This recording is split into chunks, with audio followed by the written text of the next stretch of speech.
Welcome back to the pop-up workshop where it's looking a little bit more lived in since the last time you guys saw it. That's right, since we pulled these axles off in the last video, I've been a busy boy stripping them down, taking all the parts off, ready so we can restore them together in this video. And I've even picked myself up a parts washer. Check this out, guys. This has been an absolute game changer for cleaning all of those dirty parts that keep coming off this filthy beast. And I even built myself a sandblasting cabinet. Yeah, boy, you better believe it. And a one that was big enough to house the axles. We're not messing around on this channel, guys. However, it's not all been smooth sailing. I got myself this sandblasting pot to accompany this amazing parts washer. And I don't know if any of you guys have experience with these sanding pots, but they are rubbish. So basically, what's supposed to happen is you put your sand in there, you connect it to your compressor, and then you get this pointy end, and you turn it on and go psh, just like that, and then the parts are beautifully clean. However, in reality, what actually happens is you spend most of your time shaking this pot, giving it a bang to try and get the sand to feed through the bottom, and then when it does feed through the bottom, it rushes to the end of this pipe, and then when you turn the lever, it blocks. So then you have to unscrew the end like this, take it off to make a big hole, and you turn it on and it goes and all your sand comes flooding out, and then you turn the lever and then you put that end back on and then you give it a shake, and then when you open it, no sand comes out. So essentially you spend more time messing around trying to get it to work than you do spend actually cleaning up the parts that you've got in here. Absolute nightmare. I then ended up modifying the bottom of this, replacing the original OEM one that had like a really narrow little hole there with some pipe fittings to make the hole bigger, which actually worked quite well. We did finally manage to get a few of these parts blasted, and as you can see, guys, complete night and day difference from what they looked like at the beginning. We are just starting to get a little bit of rust, surface rust building up on a few of them, but that's because they've been sat here for a few weeks now. But we'll hit them with a little bit of direct to rust primer and they'll be looking nice. So after a week of messing around, trying to get this thing to work, fit new parts, I finally thought, boom, we've cracked it. Let's get these axles blasted. And then the friggin' compressor broke. Airline snapped there, out of there. Absolute nightmare. Honestly, guys, the time and money I've wasted buying this sandblaster, building this cabinet, fit new parts to it, I could have just grinded all of these back in a day and been done with it, and then you guys wouldn't have had to wait so long for this video. But we live and learn. Anyway, good news! We've managed to get a replacement part for the compressor from AliExpress for just 75 pence. 75 pence posted to Indad's garage? I mean, where is the profit in that? Who knows? But anyway, guys, in a true Blue Peter fashion, here is one we've made earlier.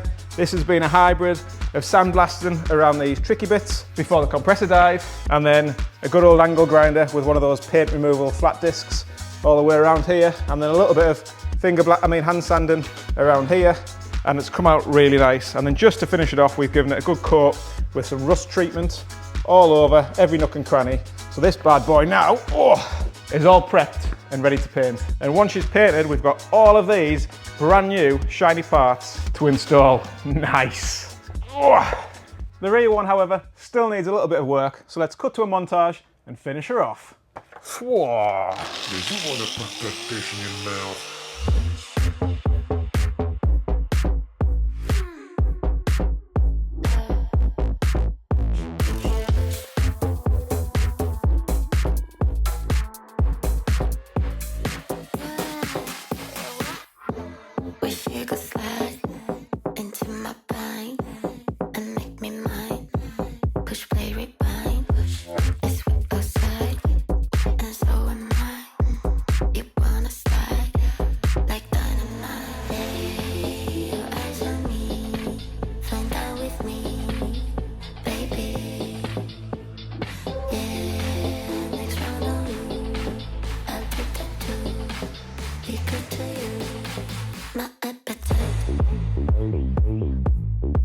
So with the axle all sandblasted, grinded and jet wash clean, we can now hit with a bit of rust converter.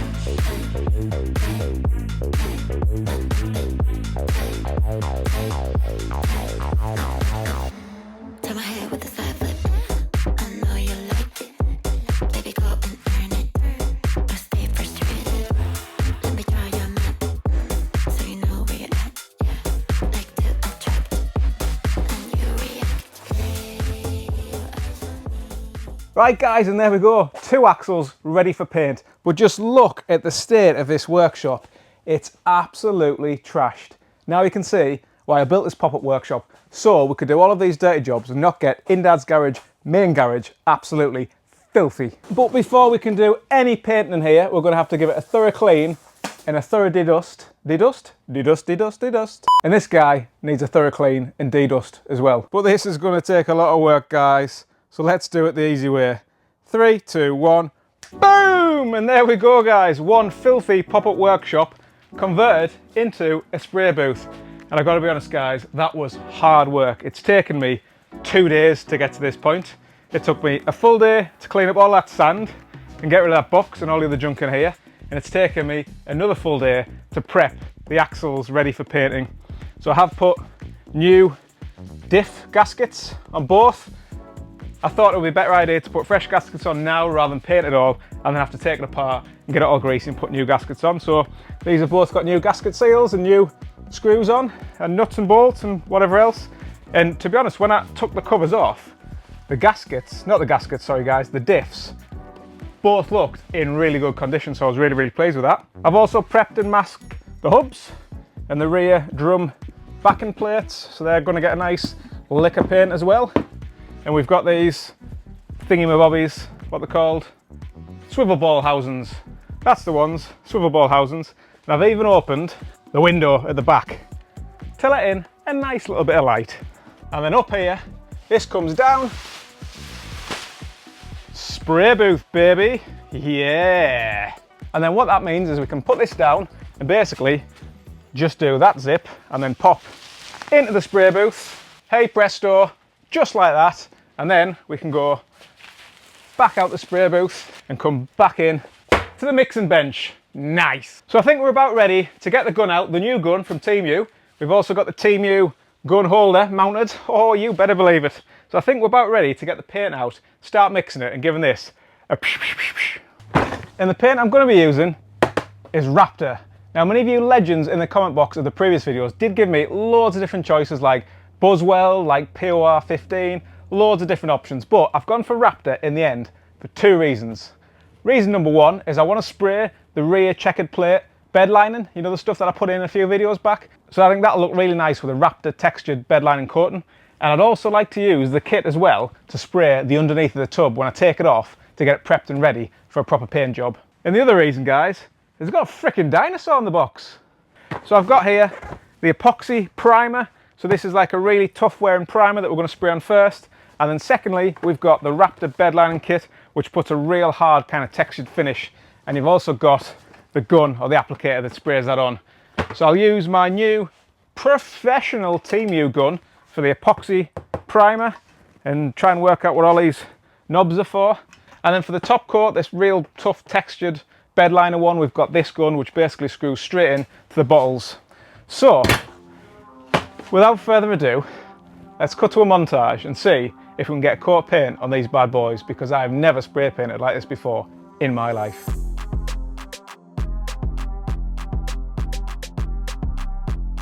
So taking one of these handy measurement jugs, we can mix the paint 4:1 ratio. That's 4 parts paint to 1 part hardener.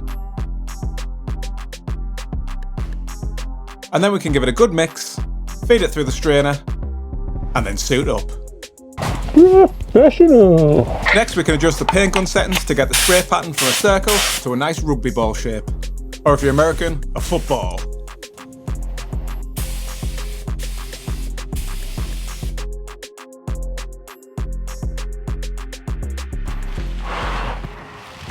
Woo! God damn. That's hot. And now with confidence running really high, we're back in to give it a second coat.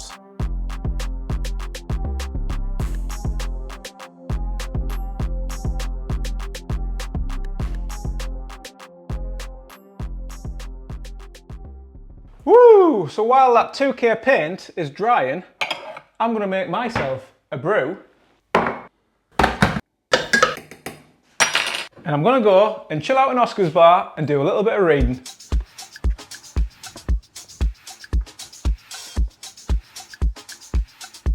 Whoa, look at them. Oh, so we've got 90 minutes of chill time now before that paint's dry enough to go back into the pop-up workshop and do the top coat of that Raptor bedline and paint. But while I'm waiting, I'm just going to chill in Oscar's bar with a brew, like we usually do on this channel, and I'm going to do a little bit of reading. But I'm going to do the reading on my phone with this new app I've got called Readly. So Readly is basically like Netflix, but for newspapers and magazines. So imagine having every single magazine and newspaper that you get in the newsagents, but on your phone or tablet. Brilliant. So here I've got a couple of my favourites. We've got Men's Health, obviously, because I am a man passionate about fitness. We've got Land Rovers, loads of Land Rover magazines, so I've been flicking through loads of them recently. Guns and Ammo, why not? And what's even better is the Readly app lets you have up to 5 users per account as well. So not only can I flick through the magazines, but the missus can, and the little dingo man can as well. And because it's summer, if you plan on going away on the plane as well, you can download all of these magazines to your phone or tablet, and then you can flick through them to your heart's content while you're flying to your lovely holiday destination. So you don't need to buy loads of expensive magazines in the airport. Win-win. But I think what I'm going to do is I'm just going to chill here for a bit and just flick through some of these Land Rover magazines and get some ideas for parts and accessories that we want to fit to that bad boy outside. So while I'm chilling with me brew, flicking through some Land Rover magazines and looking at the pictures, I suggest you guys hit that link down below in the description and download the Readly app, and you can have a 2-month free subscription for you and your missus and your kids and whoever else in your household that you want to use it, because you get up to 5 users. They can all start chilling and doing a little bit more reading and a little less social mediaing. Right, well, I'm gonna kill 90 minutes, have me brew, and I'll see you guys back in the gazebo, sorry, the pop-up workshop in a flash. Oh, we need one of them soon. Right guys, we are back in the pop-up workshop. It's been about 90 minutes now, and these are all touch dry and they look absolutely fantastic. I am over the moon with them. Look at them, shiny, so shiny and new. That Team U spray gun was really good. I was pretty impressed, guys, and actually really enjoyed myself painting these. So I cannot wait to paint the car, sorry, the Defender 110 in a few months' time when it's ready, when we've got all the bodywork ready. But yeah, all of these parts have come out really, really well. Looking good. I did 2 coats, probably could have done a 3rd, but to be honest, 2 coats has left a really nice finish. And there's no point wasting any more of this expensive 2K primer, because we can use that on the chassis. So the next thing we're gonna do is apply this Raptor bed lining top coat, which leaves like a textured finish. So I've got 4 cans in there. I'm probably not gonna use a full can on all of them, to be fair. So if I do have a little bit left of this can, what I might do is spray this bit of off-cut checker plate there, just to see what it'll look like, because obviously we want to spray the checker plate in the back of the pickup area, so it'd be nice to get a bit of a test sample to see how that's looking.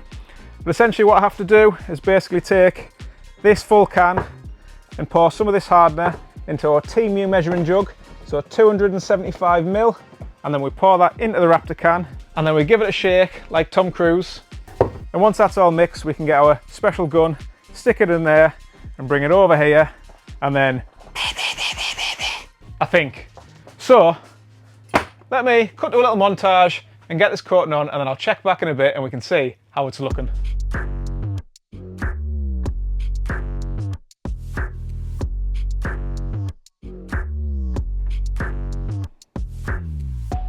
So once again, using those handy measurement jugs, we pour out 237ml of hardener and pour that straight into the Raptor can, and then give it a good shake.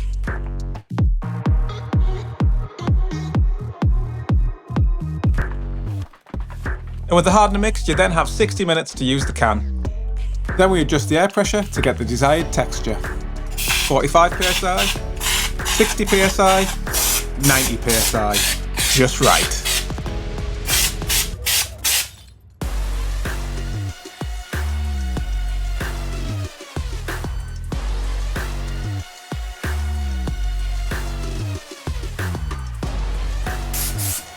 So we almost made it with 1 full can, but unfortunately there's a little bit left, so we have to open another can of Raptor. But that's okay, because I've got a little idea of what we can use the rest of it for. So with the rest of the Raptor, we just take a test piece of checker plate, spray it on, and immediately realise it looks nice. So go straight ahead and spray the rest of the rear tub plates.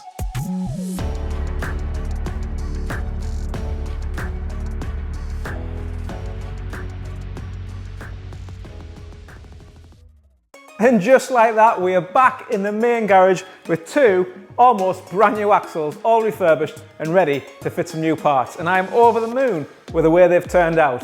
Let me show you. So here they are, guys, the axles, fully refurbished with a brand new Raptor coating, which has gone on beautifully, if I do say so myself.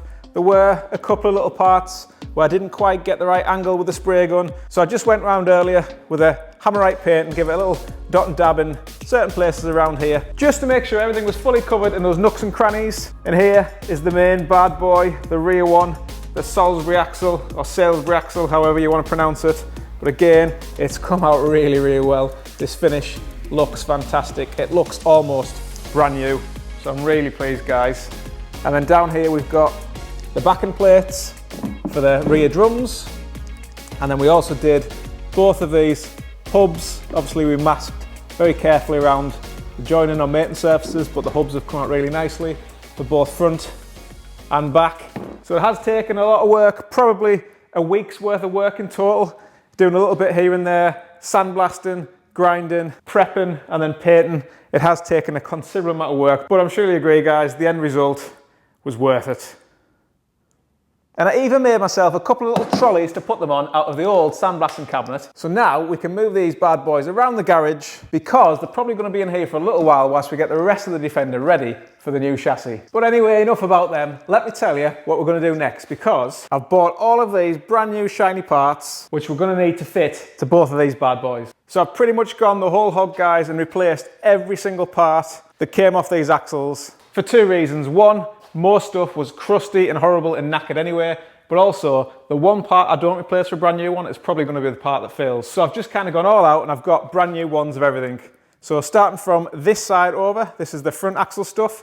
So we've got new swivel balls and hardware. We've got a new hub spindle, a hub stub, a little stubby, and then we've got some new flanges, some heavy duty Terra Firma flanges because they look nice. We've got some new Timken bearings for front and back. We also treat ourselves to a little bearing race installer, just to make our life a little bit easier when we come to put those bearing races in. We've also got all of the corresponding hardware here for both the stub axles and the ball joints. So I think the rest of the stuff for those ball joints are in this box over here.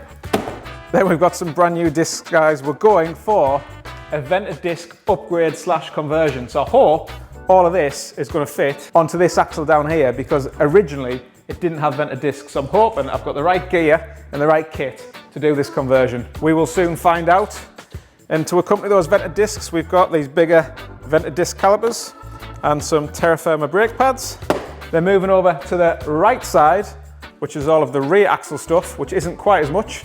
We've got some new stubs for the end, again some Terra Firma flanges, and we've got the relevant hardware to mount those to. And then here we have new drums, so two new drums, and then these are the drum shoes and the various springs and piston things and whatever else in there. So pretty much everything we need there to do a complete 100% refurb on these axles. The only thing that hasn't been changed is the actual diffs themselves, but as you saw earlier on in a previous clip, the diffs look nice. So I think, guys, we're just going to get straight into it. I have no idea what I'm doing. I've never done this before in my life, but I've seen quite a few YouTube videos now. So I think we're just going to dive into it. And I think we'll start this side with the front axle, because there's a lot more stuff to fit to the front axle. So let's do this one first. So I think the first thing I'm going to do is start off with this swivel ball on this side and try and work out where all of these parts go. And then once we've cracked that one, we'll move on to the other side. So let's give this a go.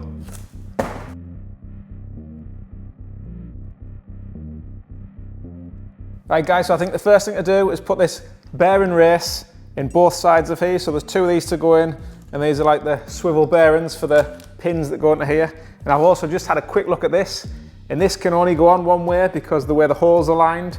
So that's pretty good. It means we've got no risk of putting it on upside down and back to front, which is quite handy. So first things first, let's get this bad boy in here.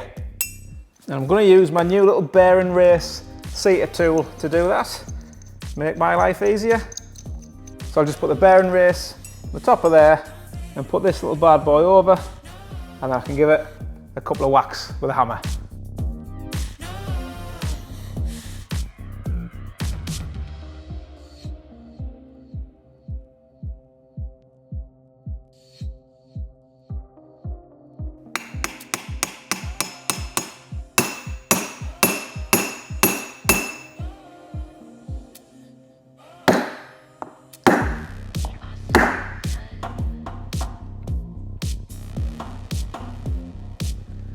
Okay guys, nice. I think they're seated properly now. I did have to use the press. I could not get them in with a hammer. They were going in a bit wonky and I didn't want to be beating the crap out of the rims. So I've used the press and they have gone in really nicely. So we'll get back down there and we'll see what the next step is.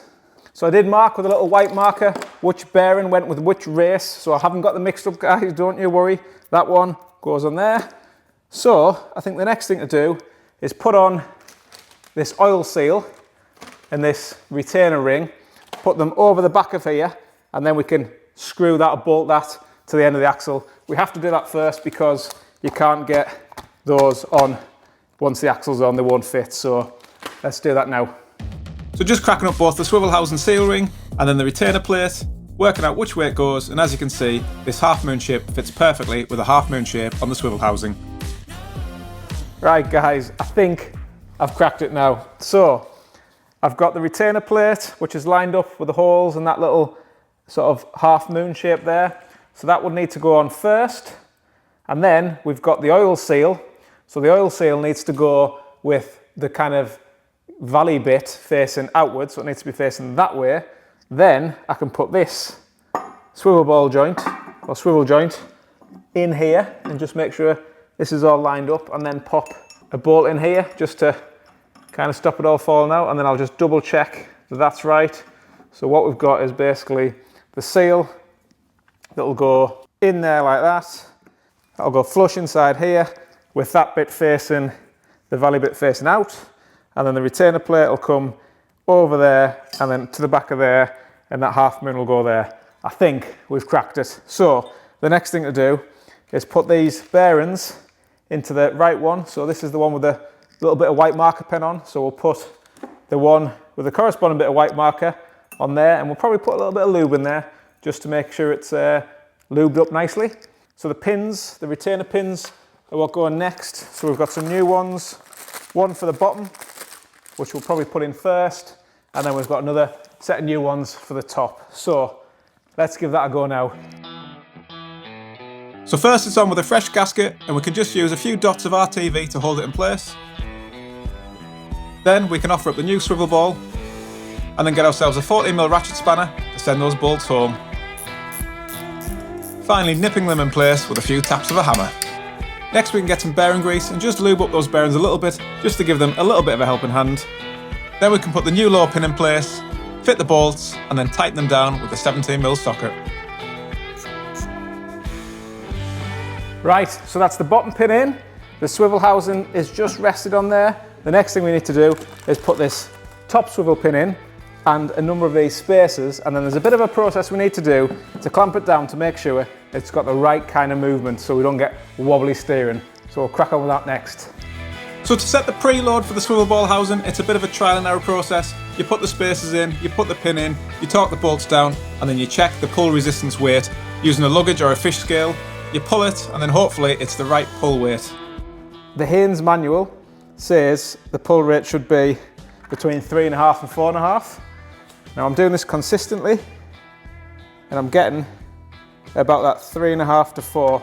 So I think I might call that good, unless any of you in the comments suggest otherwise. There are other things I've read where it says it should be between sort of 1.3 and 1.6 kilograms of pull. Obviously this is quite a bit more, but I'm going to leave it like that for now at around about 3.5 to 4 kilograms of pull. If it needs to be otherwise, then let me know in the comment box, guys, and we will adjust it. Now, one thing I'm going to have to go back and do, because I've completely screwed up, is I've tightened down, torqued down this swivel ball to the axle, but what I haven't done is put in this friggin' seal in the end of there. So I'm going to have to go back, loosen all of those bolts that I've torqued down professionally with that hammer, and put in this seal, and then put it all back together again. But at least that's sorted.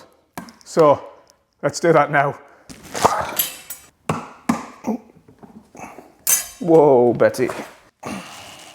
Oh, what a nightmare, guys.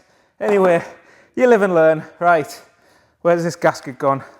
It's not a gasket, it's a seal, and I've lost it. Oh, for God's sake. Oh, here it is. So, this seal needs to go in that hole. So let's do that now and then get this back together.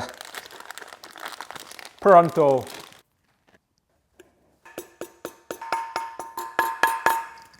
Right, I'm going to call that good.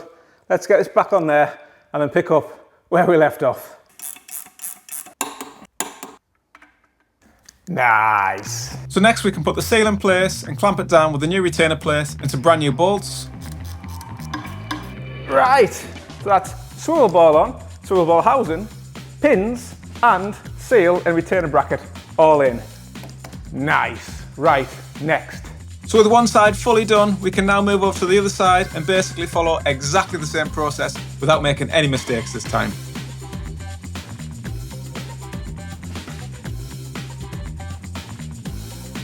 Yep, and this is the point I realise I've just bolted on that new ball without putting the retainer plate and seal in first. So it's back off with the ball once again. So with the seals back on, we can then put the bearings in, fit the new pins, work out the correct spaces, torque the bolts down, fix the seal at the back, and hey presto, both sides are done.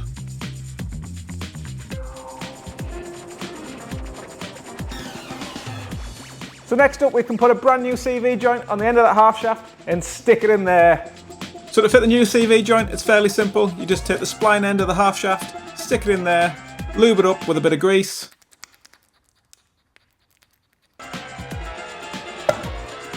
And then slide that bad boy home. Eventually. Oh, yeah boy! Woo! Get in there. And then we can follow exactly the same intimate process on the other side. Professional! Now we can take the new hub and hardware and bring it over to the axle, and just giving the new hub a quick clean to get all the grease off, we can then organise the parts and try and work out where the hell they all go. So looking at the old one, that brass thing goes on the outside there, those needle bearings go just underneath it, and then behind, at the bottom of the bearings, is that seal, which is that thing there. So I'm just going to copy off this. So first up we push the new seal in, which comes back to bite us in the ass later. Then we can lube up and install a new bearing with a couple of taps of the hammer. And then finally insert this brass ring on the outside. Nice! Next we can put a new gasket on, just hold it in place with some RTV once again, before sliding on the new hub and then torquing the bolts down. And then repeat exactly the same process on the other side using the power of YouTube. And that is 2 stubbies erected. Installed. Right guys, we are flying. The next thing to go on is these 2 hubs. But before we can put the hubs on, we need to put these new Timken bearings in and use our new bearing race setter thing. So first we lay out all the parts, the seals, the gasket, the high performance grease, the bearing race seater tool. So the first step is to crack open the new Timken bearings, lube up the bearing race, and then send them home with the new bearing seater, giving it a few taps with a hammer. But making sure to mark which races go with which bearings because they have to be exactly lined up, otherwise you're going to have issues. With all the bearing races seated into the hubs, we can then lube up the bearings, making sure we pack that lube in tight.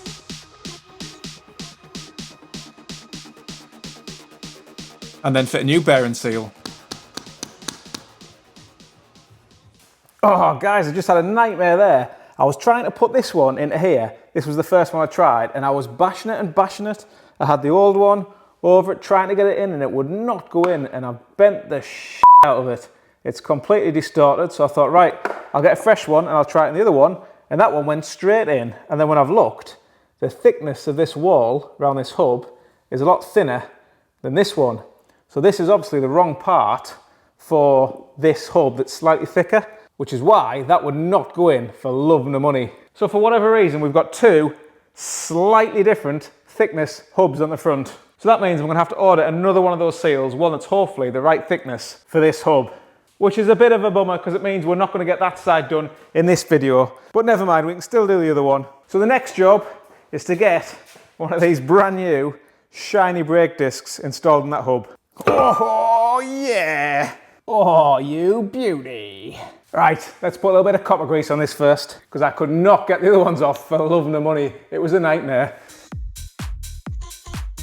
Oh yeah! Look at that!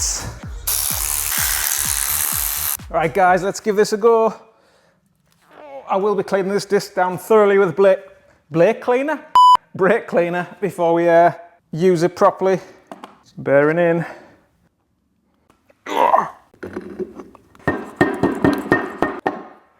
Oh yeah, boy. Look at that.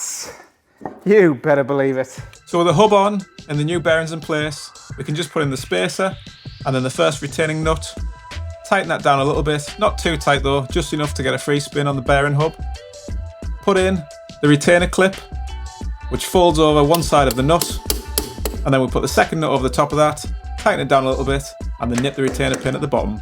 That clamps them both in place and keeps the hub in securely. Finally, we put on a new gasket and job done. Oh guys, disaster. These new Terra Firma flanges don't fit.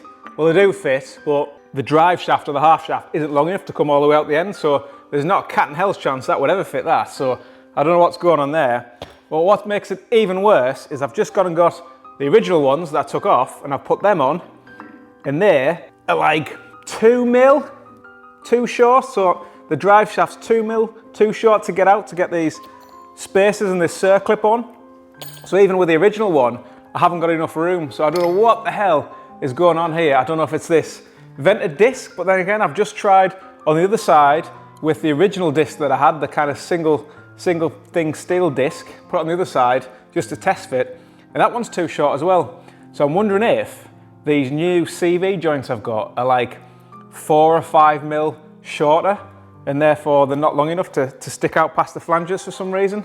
So I don't know what's going on. I'm absolutely gutted. I'm mainly gutted because these shiny flanges won't work, but yeah, I'm kind of stuck at the moment.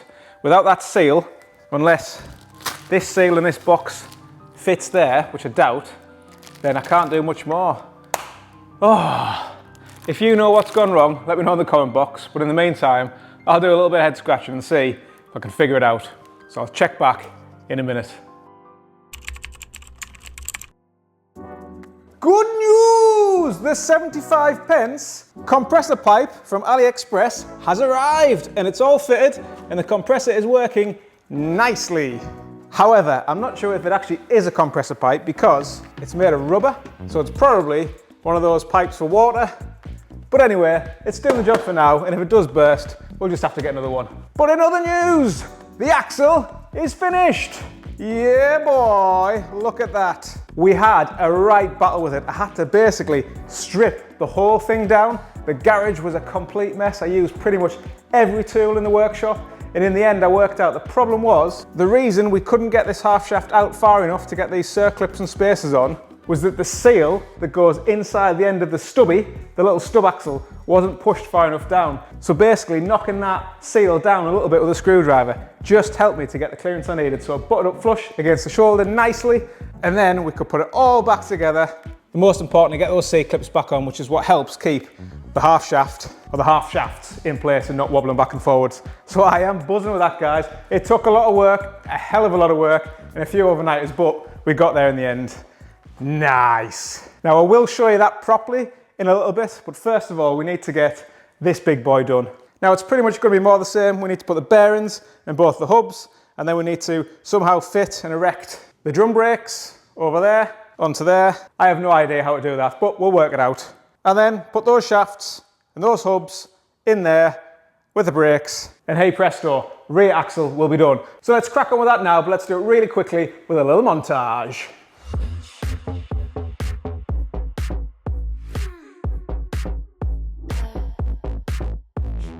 So just while we're fitting all of those new parts to the rear axle, I want to take a moment to thank those legends on the screen who have kindly bought me coffee over the last couple of videos.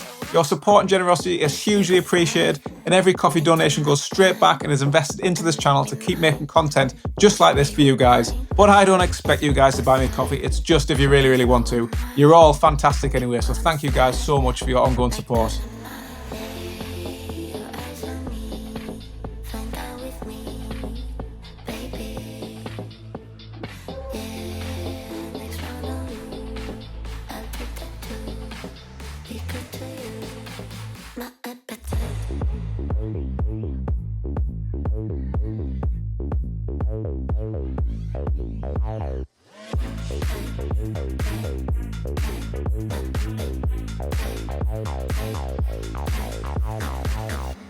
Turn my head with the side flip.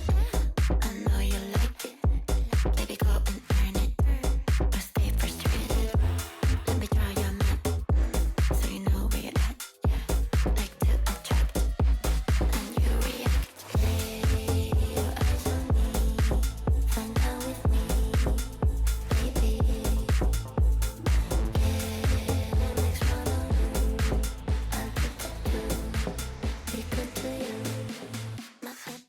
Right guys, the axles are complete and just look at them. What an absolute transformation compared to the rusty pieces of junk that we took off a couple of videos back. We've managed to do a full vented disc conversion upgrade. We've got these bigger calipers and these nice shiny discs, and for whatever reason, they've just bolted straight on. So it didn't have vented discs before, but these have just gone straight on. But I did have a nightmare working out what parts I needed, what stubs I needed for the axles. They were just, everything I took off was slightly different. So a massive thank you and shout out to Malcolm. Big Malk, you legendary subscriber who messaged me and watches every video, and he's been fantastic helping me work out all the parts that I've needed for the chassis number on this build. So thank you very much, Big Malk, you legend. But yeah, I'm over the moon. We've got some brand new drum brakes on the back of here. Everything's fully refurbished and been sprayed beautifully with this Raptor coating, and it just looks fantastic. I am so pleased. I always said once the axles were off and fully refurbished, we'd hit a massive milestone on this build, because really the next thing to do is get the new chassis, put the axles on, and then just basically start building off that foundation. So I am absolutely buzzing, guys. I never thought a few months ago that I'd be taking full axles off a vehicle and completely refurbishing them. It hasn't been without its quibbles, as you guys know. So I've had this hub on and off more times than I care to remember. These bolts have been in and out more times than I care to remember.